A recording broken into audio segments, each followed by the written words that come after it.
como entender o fato de que Sansão, colocado entre duas colunas, e derrubar o templo.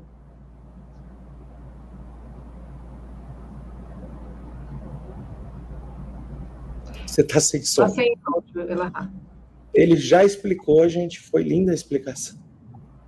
Com som agora, Elahá. Vamos lá. Certamente na Grécia deve ter existido um homem muito forte chamado Hércules. Deve ter tido, porque evidentemente não se criariam as histórias se não existisse alguém que fosse realmente forte. Mas entre os 12 trabalhos de Hércules, tem um em que ele substitui Atlas, colocando o mundo sob suas costas, enquanto Atlas vai resolver uma outra questão. Ele colocou o planeta em cima dos ombros. Foi ele que abriu o Estreito de Gibraltar. Seria realmente isso um fato ou teria sido o mito sobre a verdade?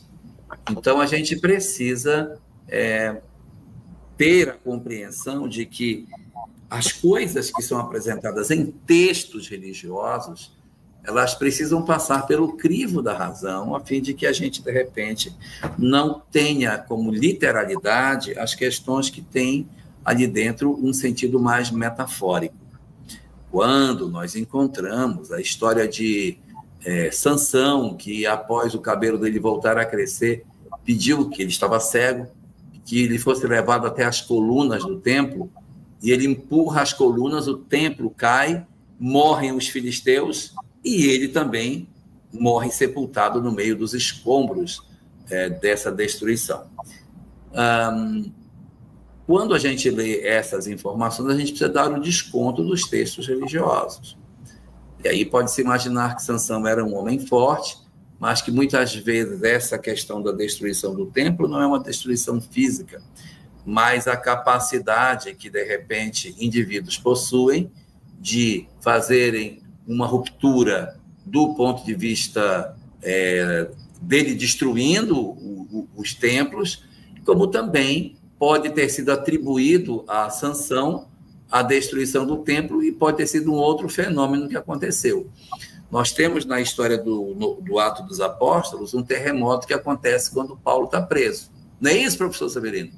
Ele está preso e um terremoto em Filipe. O terremoto acontece, a cadeia abre e o carcereiro fica desesperado porque os presos iam fugir e ia ser morto.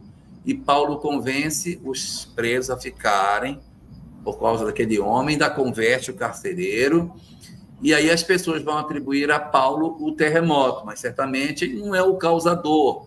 Mas, ao mesmo tempo, que fenômenos não poderiam acontecer em termos de fenômenos físicos numa ocorrência desse tipo? Então, você tem vários fatores conjugados aí, Cosmo. Primeiro, um terremoto que coincide e é atribuído a ele. Segundo, um fenômeno mediúnico que pode ter produzido e atribuído a ele.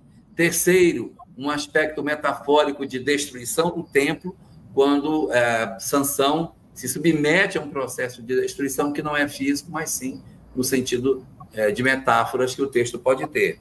Agora, atribuirmos a um homem, no sentido literal, físico, que suas forças musculares empurraram colunas e pela força que os músculos possuem, as colunas do templo cederam, a gente precisaria conferir a esse indivíduo uma força extremamente descomunal.